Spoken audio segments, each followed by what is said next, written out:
In today's video, I am going to be breaking down LaMelo Ball and what makes him so amazing in the game. There's a lot of things like basketball IQ that you are going to learn in this video. Really quickly, if you want to be able to shoot the ball from further away, make sure to go check out my shooting workout that is down in the description below. Okay, so check out this first clip of LaMelo Ball and what he's able to do in this video. Now, that early three-point shot in the shot clock is actually a good shot, and I'm going to explain why. So they're coming down on offense, and at this time, LaMelo Ball and his teammate, they have a great transition play that they run. And what it is basically a quick dribble handoff, and this gives a lot of different options. Now, for LaMelo Ball to take this three-point shot, the reason why this is actually a solid shot is because obviously there is a good amount of space between himself and his defender, but where are the rebounders on this floor? Well, his teammate, who's a really good rebounder, is down here with somebody who is obviously a mismatch. The other team's main rebounder is out on the three-point line.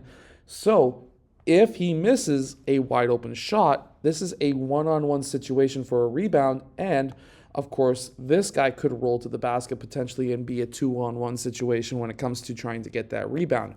So rebounding possibilities are there, and LaMelo Ball's teammate is currently on the weak side, the opposite side of the ball, which means that this, if missed, was potentially going to be a good rebound or a good potential rebound until the fact that there was three guys around the single only rebounder that was here. Now, by engaging the screen and roll defense, this is how you are going to be able to get yourself a ton of assists. So coming off of this screen and roll on this side, the defender goes over top of this screen, which then puts LaMelo Ball into a two-on-one situation against this defender. This is now having Fred VanVleet come over to try and at least stunt that action, which then allows his teammate to then cut backdoor. Because of this, this was able to now allow a massive dunk. Now, this is why you really want to run screen and rolls, and this is the main reason as to why teams do run screen and rolls.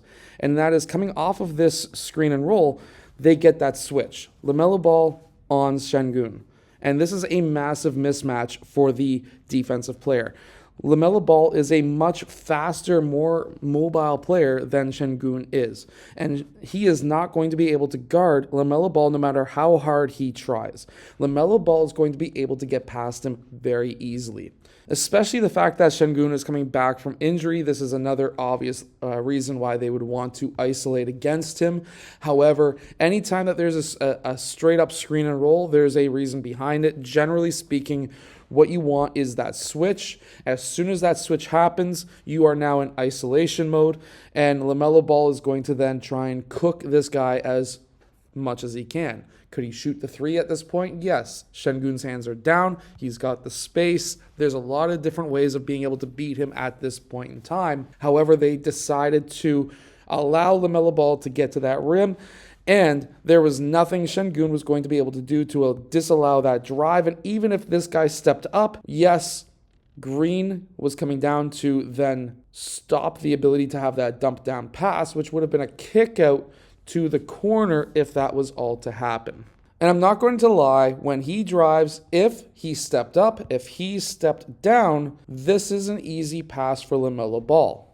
Now, if he stepped up and he didn't move down to cover that low block, what would have happened is a pass down to here, which would have been an easy layup. So when you are driving and you have that open lane to be able to attack from, if you are the offensive player, you need to see what these two defensive players are doing on these two players.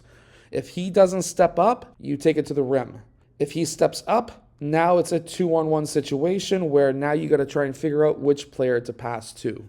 Now, coming off of this action right here, LaMelo Ball gets that handoff right here. And at this time, he needs to be able to read what the defense is doing. He's going to obviously attack. There's a wide open lane, and he's basically putting himself on a two-on-one situation. So coming off of this dribble handoff, he attacks that rim. One of these players is able to then keep up and switch off onto LaMelo Ball, and he then attacks back this direction because this player's shoulders are facing the baseline. Anytime that a player's shoulders are facing away from you, you want to go the opposite way, which is exactly what he does here. And when that happens, he's able to attack the middle of the paint. He's able to get his shoulder into the defender right there. that creates the gap that he needs to be able to get this shot off that we see right here. And that shot would have never happened if he didn't bump his man right there, and if he didn't get that ball up high enough to be able to get that shot off. So fantastic. Now, on the fast break, one of the best things that you can do, especially in this situation where it's a 3-on-1, even if it's a 2-on-1, as long as you've got numbers in transition, you need to be able to pass that ball as early as you can, because that is going to shift this defender over. If you've got one single defender passing to the lead man as early as possible, whether he's on the wing or the middle of the court, it doesn't matter. That's going to shift that defender over. Now, LaMelo Ball has two options. There's the best option, which is the guy who just passed him the ball, who's going down the middle of the court. There's also the worst option, which is the far side, which would have been deflected or stolen, or at the very least contested by this defender. So passing it back to the middle guy as an alley-oop is probably the best decision in this case. Quick give and goes on fast breaks are always going to be the best decision. Anyways, make sure to hit that like button and subscribe down below. And make sure to go check out my shooting workout that is also down in the description below as well. I'll see you guys again in my next video.